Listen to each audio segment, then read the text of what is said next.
আমি দ্বিতীয় যে অংশ পাঠ করেছিলাম মনোনীত সুসমাচার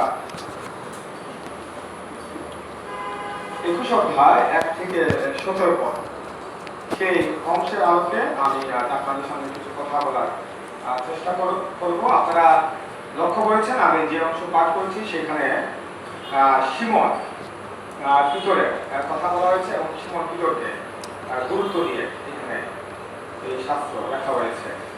আমরা যদি পবিত্র শাস্ত্র পাঠ করি তাহলে আমরা পবিত্র শাস্ত্রে 9 জন সিমন সম্পর্কে আমরা জানতে পারি। এক, উদ্যোগী সিমন, মতি 10 অধ্যায় 4 পদ, মার্ক 3 অধ্যায় 18 পদ, লূক 6 অধ্যায় 15 পদ এবং প্রেরিত 1 অধ্যায় 13 পদের মধ্যে আমরা এই উদ্যোগী সিমন সম্পর্কে জানতে পারি। তাকে প্রণামী সিমন বা উদ্যোগী সিমনও বলা হতো। তিনি ছিলেন যিশুর 12 জন শিষ্যের মধ্যে একজন। 2 নম্বর, যিশুর ভাই সিমন, মতি 13 অধ্যায় 55 পদ এবং মার্ক 6 অধ্যায় 3 পদের মধ্যে আমরা দেখতে পাই যে যিশুর 4 জন ভাই ছিল, তাদের মধ্যে একজনের নাম ছিল সিমন। 3, বৈথুনিয়া সিমন, মথির 26 অধ্যায় 6 পদ এবং মার্ক 14 অধ্যায় 3 পদের মধ্যে আমরা বৈথুনিয়া আর সিমন সম্পর্কে জানতে পারি। তিনি ছিলেন একজন কুষ্ঠরোগী। 4, কুরিনীয় সিমন, মথির 27 অধ্যায় 32 পদ, মার্ক 15 অধ্যায় 21 পদ এবং লূক 23 অধ্যায় 26 পদের মধ্যে আমরা কুরিনীয় সিমন সম্পর্কে জানতে পারি। তিনি হলেন সেই সিমন যে যিশুর ক্রুশ গ্রহণ করেছিলেন। আমরা পবিত্র বাইবেলে দেখতে পাই যে সে ছিল সিকন্দর ও রুফের পিতা। তিনি পল্লী গ্রাম থেকে তিনি সেখানে এসেছিলেন। লোকেরা যখন যিশুকে ক্রুশ দেওয়ার জন্য নিয়ে যাচ্ছিলেন তখন কুরিনীয় সিমন তিনি পথ দিয়ে যাচ্ছিলেন এবং লোকেরা তাকে ব্যাঘাত ধরেছিল এবং যিশুর ক্রুশ গ্রহণ করার জন্য তাকে বাধ্য করেছিল এবং তিনি যিশুর ক্রুশ গ্রহণ করেছিলেন। 5, ফরিসি সিমন, লূক 7 অধ্যায় 36 থেকে 50 পদের মধ্যে আমরা এই ফরিসি সিমন সম্পর্কে জানতে পারি। যিশু এই ফরিসি সিমনের বাড়িতে ভোজন করেছিলেন এবং আমরা দেখতে পাই যে একজন পাপিষ্ঠা মহিলা সেই বাড়িতে এসেছিলেন এবং যিশুর পায়ে সুগন্ধি ঢেলে দিয়েছিলেন। তার চোখের জল দিয়ে যিশুর পা ধুয়ে দিয়েছিলেন এবং তার চুল দিয়ে যিশুর পা মুছে দিয়েছিলেন। 6 নম্বর, ইস্করিওতীয় সিমন, যোহন 6 অধ্যায় 71 পদ, যোহন 13 অধ্যায় 2 পদ এবং যোহন 13 অধ্যায় 26 পদের মধ্যে আমরা ইস্করিওতীয় সিমন সম্পর্কে জানতে পারি। তিনি ছিলেন ইস্করিওতীয় জিহুদার পিতা।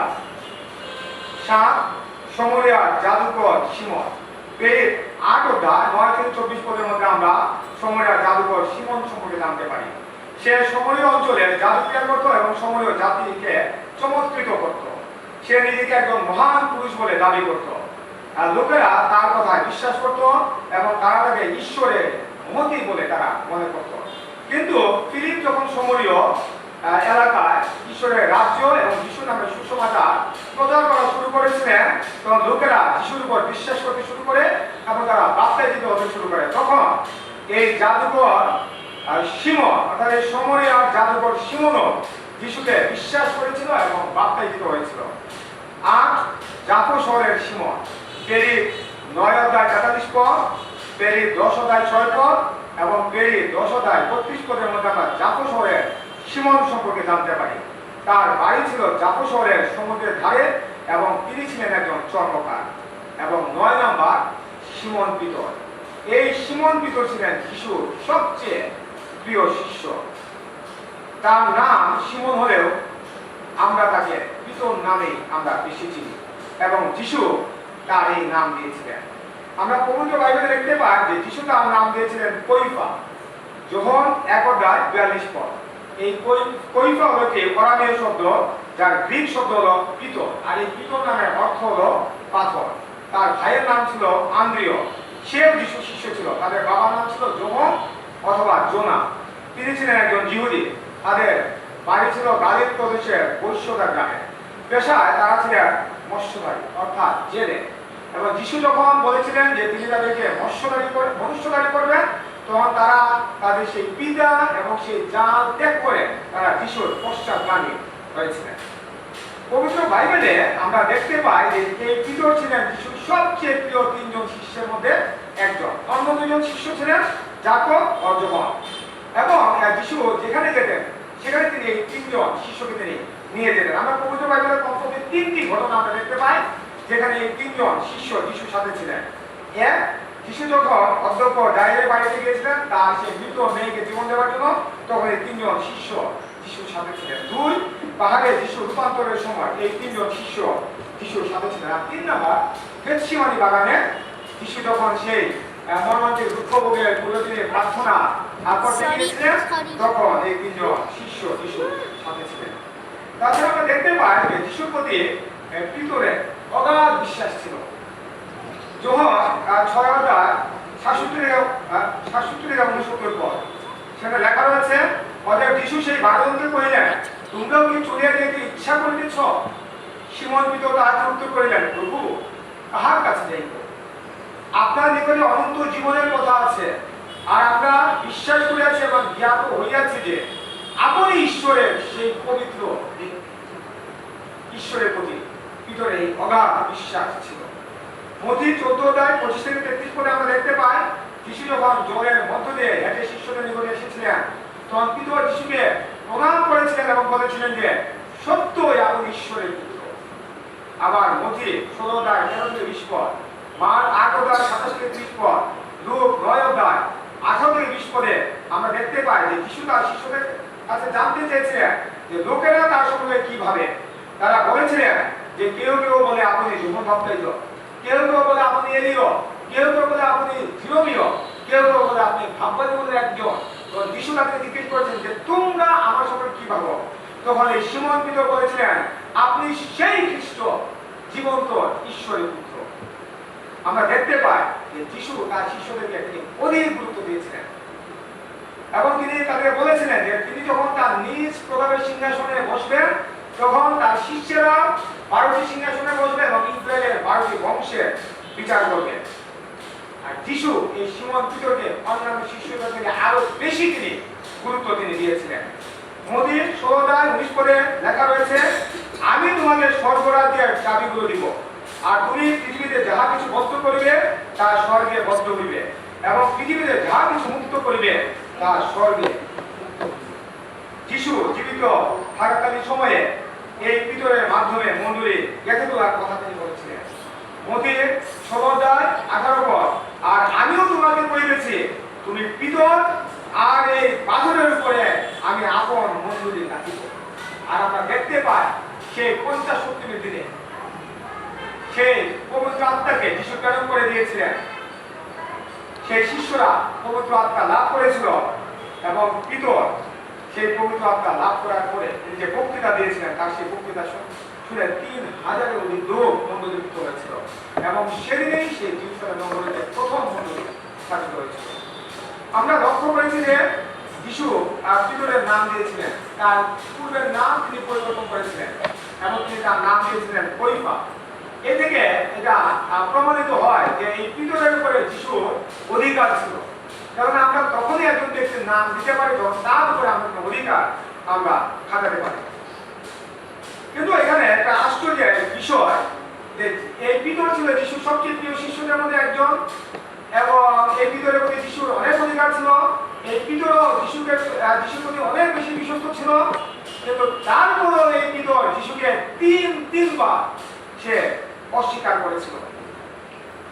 মথি 26:69-75 পদ, মার্ক 14:66-72 পদ, লূক 22:54-61 পদ এবং যোহন 18:15-27 পদের মধ্যে আমরা দেখতে পাই যে পিতর যিশুকে 3বার অস্বীকার করেছিল। প্রথমবার একজন দাসী যখন বলেছিল যে সেও গালিলীয় যিশুর সঙ্গে ছিল, তখন সে দাসীর কথা বুঝতে পারছে না বলে যিশুকে অস্বীকার করেছিল। দ্বিতীয়বার আরেকজন দাসী যখন লোকদেরকে বলেছিল যে সে রাসূল যিশুর সঙ্গে ছিল, তখন সে দিব্য দিয়ে এসে বলেছিল যে সে যিশুকে চেনে না, এইভাবে সে অস্বীকার করেছিল। তৃতীয়বার নিকটে দাঁড়ানো লোকেরা যখন বলেছিল যে তার ভাষা পরিচয় দিতেছে যে সে তাদের একজন, তখন সে অভিশাপপূর্বক শপথ করে বলেছিল যে সে যিশুকে চিনে না। এইভাবে পিতর তিনবার যিশুকে অস্বীকার করেছিল। আর পিতর যে যিশুকে অস্বীকার করবে এটা যিশু আগেই তাকে বলেছিলেন। এটা ছিল পূর্ব পরিকল্পিত ঈশ্বরের মহাপরিকল্পনারই একটি অংশ এবং যিশু বলেছিলেন যে আজ রাতে মোরগেরা ডাকার পূর্বেই তুমি আমাদের তিনবার অস্বীকার করবে। আর পিতর যিশুকে 3 দিন অস্বীকার করার পরে সেই মনোবেরা দেখেছিল এবং পিতরে সেই যিশুর কথা মনে পড়েছিল এবং সে অনুশোচনা করেছিল। আমরা দেখতে পাই যে পরবর্তী জীবনে পিতর যিশুর খুব বিশ্বাসী হয়েছিলেন। আমরা যদি লোক 24:1-12 পদ পড়ি, সেখানে আমরা দেখতে পাবো যে যিশুর পুনরুত্থানের দিন যখন সেই মহিলারা দৌড়ে গিয়ে সেই শিষ্যদেরকে বলেছিল যে যিশু পুনরুত্থিত হয়েছে, তো শিষ্যরা সেটা বিশ্বাস করে তারা এটাকে গল্প তুল্য মনে করেছিল, কিন্তু এই পিতর তিনি বিশ্বাস করেছিলেন। তিনি দৌড়ে সেই কবরের কাছে গিয়েছিলেন, কবরের মধ্যে তিনি প্রবেশ করেছিলেন, যিশুর সেই বস্ত্র এবং রুমাল তিনি দেখেছিলেন এবং তিনি বিশ্বাস করেছিলেন যে যিশু পুনরুত্থিত হয়েছে। আমরা দেখতে পাই যে ঈশ্বরের একটি মহাপরিকল্পনা ছিল এই পিতরের মাধ্যমে। তিনি এই পিতরের মাধ্যমে তার রাজ্য তিনি বিস্তার লাভ করাতে চেয়েছিলেন। আর আমরা দেখতে পাই যে এই পিতরের মাধ্যমে অনেক আশ্চর্য কাজ সংগঠিত হয়েছিল এবং তার মাধ্যমে অনেক লোক মণ্ডলীভুক্ত হয়েছিল। প্রেরিত 2:37-47 আমরা দেখতে পাই যে 50 অক্টোবরের দিনে সেই পিতরের বক্তব্য শুনে কমপক্ষে 3000 লোক মণ্ডলীভুক্ত হয়েছিল। প্রেরিত 4:4 পদে আমরা দেখতে পাই যে তার আরেকটি বক্তৃতা শুনে 5000-এর বেশি পুরুষ যিশুতে বিশ্বাস করেছিল। প্রেরিত 9:33-35 পদ আমরা দেখতে পাই অনিয় নামে 8 বছরের একজন পক্ষাঘাতগ্রস্ত লোককে তিনি সুস্থ করেছিলেন। তার এই আশ্চর্য কাজ দেখে লুদ্দা ও শারোন নিবাসী লোকেরা যিশুর উপর বিশ্বাস করেছিল। প্রথম করিন্থীয় 9:5 পদে আমরা দেখতে পাই যে তিনি প্রচার কাজের জন্য যেখানে যেতেন সেখানে তিনি তার স্ত্রীকে সাথে নিয়ে তিনি যেতেন। প্রেরিত 9:36-42 পদে আমরা দেখতে পাই তিনি দাবিদা নামে এক মৃত বালিকাকে জীবন দিয়েছিলেন। তার এই আশ্চর্য কাজ দেখে জাফো এলাকার লোকেরা প্রভু যিশুর উপর বিশ্বাস করেছিল। প্রেরিত 10:44 পদে আমরা দেখতে পাই যে যারা পিতরের বক্তৃতা শুনতো তাদের উপরে পবিত্র আত্মা নেমে আসতো। আমি যে অংশ পাঠ করেছি যোহান 21:1-17 পদ, এখানে আমরা দেখতে পাই যে যিশু পুনরুত্থিত হবার পর তিনি সেই তিবিরিয়া সমুদ্রে, অনেক জায়গায় লেখা রয়েছে গালিল সমুদ্রের তীরে যিশু তার শিষ্যদেরকে তৃতীয়বার তিনি দেখা দিয়েছিলেন। তারা সারা রাত তারা সেই সমুদ্রে তারা জাল টেনেছিল, কিন্তু তারা কোনো মাছ পায়নি এবং ভোরবেলা যিশু সেই সমুদ্রের তীরে আসলেন এবং তাদের কাছে খাবার চাইলেন, কিন্তু তারা বলল যে তাদের কাছে কোনো খাবার নেই। তো যিশু তাদেরকে বললেন সেই নৌকার দক্ষিণ দিকে অর্থাৎ ডান দিকে জাল ফেলার জন্য। তখন তারা সেই দক্ষিণ দিকে তারা জাল ফেলে এবং প্রচুর মাছ ছেড়ে। তখন যোহন পিতরকে বললেন যে উনি প্রভু। এই ঘোড়ার কথা শোনার পরে পিতর তার শরীরে সে কাপড় সে জড়ালো, সে উলঙ্গ ছিল এবং সে সমুদ্রে সে ঝাঁপ দিয়ে পড়ল।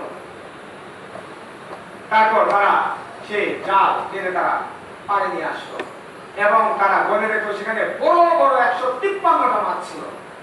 কিন্তু আশ্চর্যের বিষয় হলো এই বড় বড় 153টা মাছ থাকা সত্ত্বেও সেদিন সেই জাল ছিলেন এবং তারা পাড়ে এসে দেখলো যে সেখানে কয়লার আগুনের মধ্যে মাছ এবং রুটি রয়েছে। এবং যিশু তাদেরকে বললেন যে তারা যে মাছ ধরেছে সেখান থেকে তারা যেন কিছু মাছ নিয়ে আসে। তারা কিছু মাছ আনলো, তারপর যিশু তাদেরকে সেই মাছ এবং রুটি তাদেরকে খেতে দিলেন এবং তারা খেলেন। এখানে আমরা দেখতে পাই যে যিশু তার পুনরুত্থিত হওয়ার পরে আশ্চর্য কাজ করেছিলেন এবং আমরা সুসমাচারগুলোতে দেখতে পাই যে যিশু মোট 37টি আশ্চর্য কাজ তিনি করেছিলেন।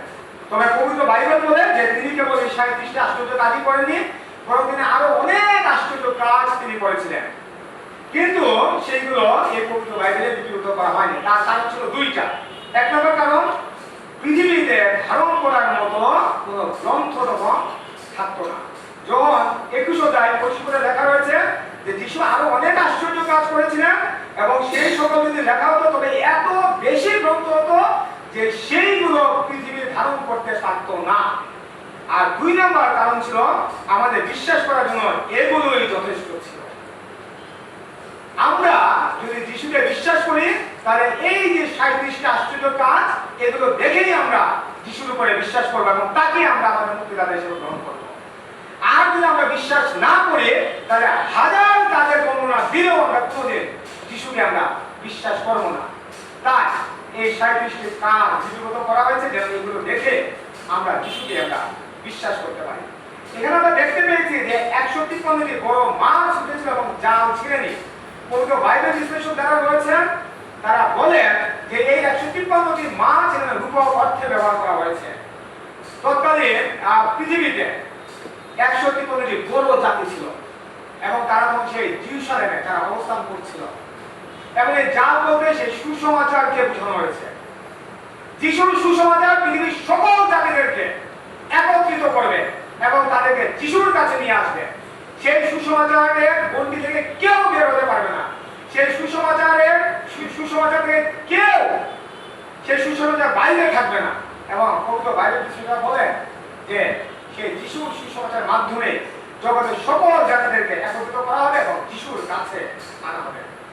আমরা দেখেছি যে তারা যখন খাবার শেষ করেছিল তখন যিশু পিতরকে 3 বার জিজ্ঞেস করেছিল যে সে যিশুকে ভালোবাসে কিনা।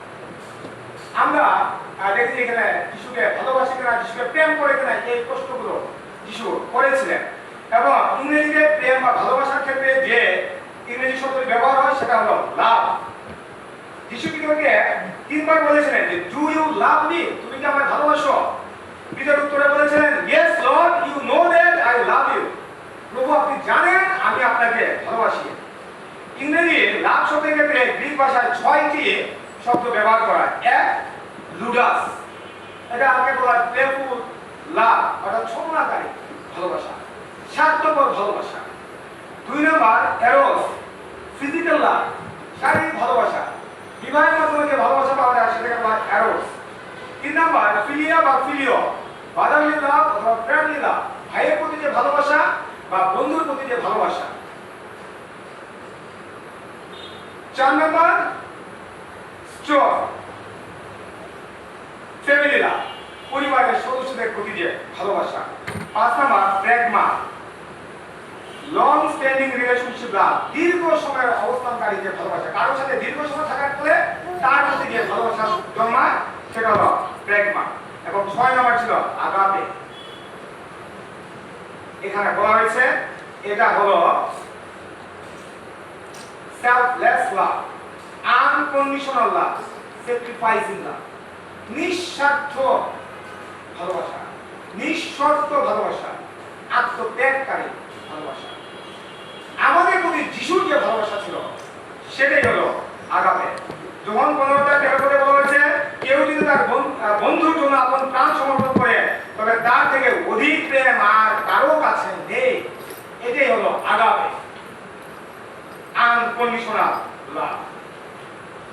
পিতর যিশুকে ভালোবাসে কিনা এটা জানার জন্য যিশু এখানে 2টি গ্রিক শব্দ তিনি ব্যবহার করেছিলেন, আগাপে এবং ফিলিও বা ফিলিয়া। প্রথম 2 বার তিনি পিতরকে জিজ্ঞেস করেছিলেন ইউ আগাপে মি অথবা do you love me with agape. আর 3য় বার যিশু তাকে জিজ্ঞেস করেছিলেন you philia me or do you love me with philia. পিতর 3 বার উত্তর দিয়েছিলেন ইয়েস আই ফিলিয়া ইউ অথবা I love you with philia. যিশু তার কাছে জানতে চেয়েছিলেন সে যিশুকে নিঃস্বার্থভাবে ভালোবাসে কিনা, কিন্তু সে বলেছিল যে সে যিশুকে বন্ধুর মতো অথবা ভাইয়ের মতো সে ভালোবাসে। যিশু তার কাছ থেকে সেই ফিলিয়া লাভ চাননি, তিনি তার কাছ থেকে আগাপে লাভ অর্থাৎ নিঃস্বার্থ ভালোবাসা তিনি চেয়েছিলেন। এমন ভালোবাসা দিয়েছিলেন যে ভালোবাসা অন্যের জন্য নিজের জীবন উৎসর্গ করতে পারে। আমাদের প্রতি যিশুর যে ভালোবাসা ছিল সেই ভালোবাসা তিনি সেই পিতরের কাছ থেকে তিনি চেয়েছিলেন। এবং যিশু পিতরকে বলেছিলেন যে তিনি যেন তার মেষদেরকে চড়ান, অর্থাৎ আমাদেরকে যেন তিনি চড়ান।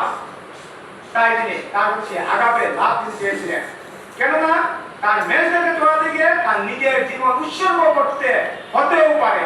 এখন তার মধ্যে যে ভালোবাসা থাকতে হবে সেটা হবে আগাপে। বাইবেল বিশ্লেষকরা মনে করে পিতরকে নিয়ে যিশুর এক মহাপরিকল্পনা ছিল। তিনি তার উপরে মণ্ডলী গেঁথে তুলতে চেয়েছিলেন, তিনি তার মাধ্যমে তার মেষদেরকে পরিচালিত করতে চেয়েছিলেন। তাই মেষদের প্রতি তার ভালোবাসা হতে হবে আগাপে, অর্থাৎ নিঃস্বার্থ ভালোবাসা বা শর্তহীন ভালোবাসা। তাছাড়া আমরা জানি যে পিতর 3 বার যিশুকে অস্বীকার করেছিল। এর মাধ্যমে তিনি পাপ করেছিলেন। পেরেছিলেন যে তিনি পাপ করেছেন। যিশু চেয়েছিলেন তার সেই পাপময় জীবনের পরিবর্তে তাকে একটি নতুন জীবন দিতে। এবং আমরা দেখতে পাই যিশু পিতরকে আগুনের পাশে জিজ্ঞেস করেছিলেন সে তাকে ভালোবাসে কিনা। ইংরেজি বাইবেলে এই আগুনের ক্ষেত্রে চারকোল ফায়ার এই ফ্রেজটি ব্যবহার করা হয়েছে। গ্রিক ভাষায় একে বলা হয় আন্ত্রাকিয়া, যার অর্থ হলো টু রেস্টোর অথবা টু রিফাইন অথবা transformation of negative energy into positive energy, পুনরুদ্ধার করা, বিশুদ্ধ করা অথবা নেতিবাচক শক্তিকে ইতিবাচক শক্তিতে রূপান্তরিত করা। সুসমাচারগুলোতে আমরা দেখতে পাই যে আগুনের পাশে থেকে পিতর দুইবার যিশুকে সে অস্বীকার করেছিল এবং আমরা দেখতে পেয়েছি যে এখনো যিশু সে আগুনের পাশে থেকে তাকে জিজ্ঞেস করেছিল যে সে যিশুকে ভালোবাসে কিনা। যিশু সেই পরিস্থিতি তৈরি করেছিলেন যেন সে তার পাপ অনুভব করতে পারে এবং যিশু তার সেই পাপময় জীবনকে বিশুদ্ধ করে তাকে একটি নতুন জীবন যেন দিতে পারে। আমরা জানি যে আগুন কি করে সোনাকে পুড়িয়ে খাঁটি করে, ঠিক তদ্রুপভাবে যিশু সেদিন পিতরকে খাঁটি করতে চেয়েছিলেন। এবং বাইরের বিশ্লেষক যারা রয়েছেন তারা বলেন যে সেদিন পিতর একা দাঁড়াননি, বরং তিনি আমাদের প্রতিনিধি হিসাবে যিশুর সামনে দাঁড়িয়েছিলেন যেন আমরা সবাই তার মাধ্যমে বিশুদ্ধ জীবন আমরা লাভ করতে পারি।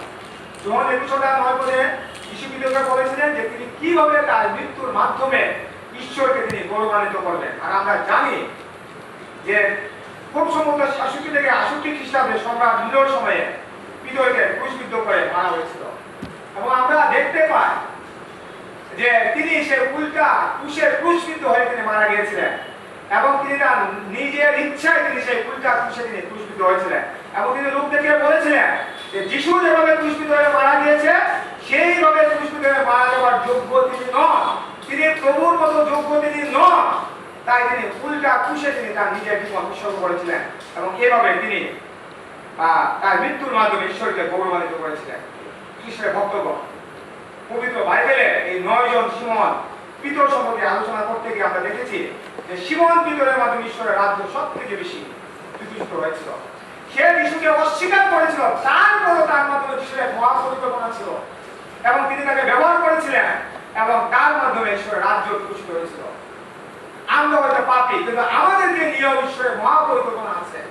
তিনি আমাদেরকেও ব্যবহার করতে চান, তিনি আমাদের মাধ্যমেও তা সেই রাজ্য তিনি বিকশিত করতে চান। তাই আমাদের উচিত আমাদের এই দায়িত্বগুলো সঠিকভাবে পালন করা। আমরা আমাদের দায়িত্ব সঠিকভাবে পালন করছি কিনা এগুলো আমাদেরকে ভাবতে হবে। আমরা কেবল আমাদের জাগতিক জীবন নিয়ে ভাবতে হবে না, আমাদেরকে আমাদের মৃত্যুর পরবর্তী যে জীবন, আমাদের যে আধ্যাত্মিক জীবন তা নিয়ে আমাদের ভাবতে হবে। যদি আমরা এগুলো নিয়ে আমরা না ভাবি তবে কখনই ঈশ্বরের রাজ্য বিকশিত হবে না। ঈশ্বরের ভক্তগণ, যিশু তার প্রধান 2টা আজ্ঞায় বলেছেন যে ঈশ্বরকে ভালোবাসতে হবে, প্রতিবেশীকে ভালোবাসতে হবে। Love your God, love your neighbour, তিনি আমাদের ভালোবাসতে বলেছেন এবং এটা সেই ফিলিয়াল লাভ নয়, এটা হলো আগাপে লাভ, নিঃস্বার্থ ভালোবাসা। দেহ মন প্রাণ দিয়ে ভালোবাসতে হবে, নিজের মতো করে ভালোবাসতে হবে, প্রয়োজনে নিজের জীবন উৎসর্গ করতে হবে। সেই ভালোবাসা আমাদের মধ্যে থাকতে হবে। তাই আসুন আমরা যিশুর আজ্ঞাগুলো পালন করি। আমরা আমাদের মাঝে সেই ভালোবাসার স্থান দিই যে ভালোবাসা যিশু আমাদের কাছ থেকে চান। আমরা ঈশ্বরের প্রতি, প্রতিবেশীদের প্রতি সেই ভালোবাসা প্রকাশ করি যে ভালোবাসা আমাদেরকে যিশুর কাছে নিয়ে যায়, যে ভালোবাসা আমাদেরকে স্বর্গের দিকে নিয়ে যায়। ঈশ্বর তার নিজ বাক্যে আমাদেরকে প্রচুর আশীর্বাদ দান করেন।